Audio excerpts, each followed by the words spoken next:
Pendidikan pada dasarnya bertujuan untuk mengembangkan karakter dan kompetensi murid. 3 komponen penting dalam pendidikan meliputi kurikulum, pembelajaran, dan asesmen. Asesmen diperlukan untuk menilai efektivitas pembelajaran dan ketercapaian kurikulum. Informasi dari asesmen nasional dapat dimanfaatkan untuk memperbaiki proses pembelajaran. Dengan demikian, asesmen nasional tidak dirancang untuk menghakimi sekolah atau melakukan pemeringkatan sekolah. Informasi yang diperoleh digunakan untuk perbaikan kualitas belajar mengajar yang pada gilirannya akan meningkatkan hasil belajar murid.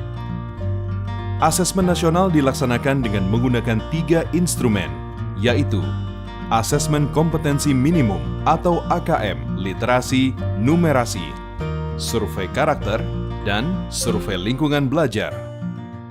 Komponen asesmen kompetensi minimum terdiri dari literasi membaca dan numerasi.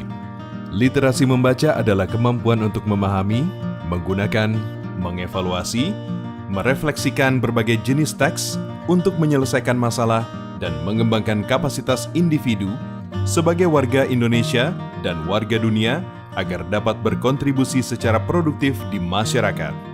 Numerasi merupakan kemampuan berpikir menggunakan konsep, prosedur, fakta, dan alat matematika untuk menyelesaikan masalah sehari-hari pada berbagai jenis konteks yang relevan untuk individu sebagai warga negara Indonesia dan dunia. Instrumen kedua, survei karakter, dikerjakan oleh murid untuk mendapatkan informasi hasil belajar sosial emosional.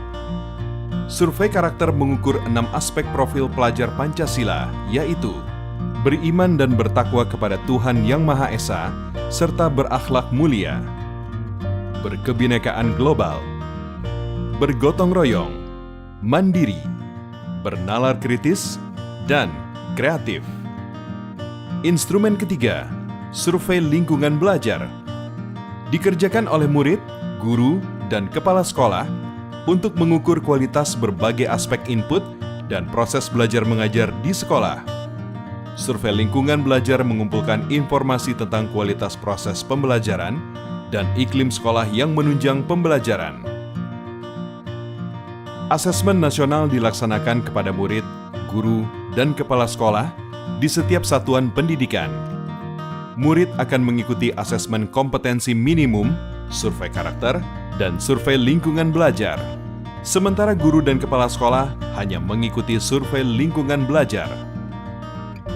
Responden murid akan dipilih secara acak dengan jumlah maksimal 30 murid SD atau MI, 45 murid SMP atau MTS, dan 45 murid SMA, SMK atau MA. Sementara responden paket A, B, dan C adalah semua warga belajar yang mendaftarkan ujian kesetaraan pada masing-masing paket, yaitu ujian kesetaraan paket A untuk kelas 6, paket B untuk kelas 9, dan paket C untuk kelas 12. Dengan melaksanakan asesmen nasional, mari kita tingkatkan mutu pendidikan di Indonesia.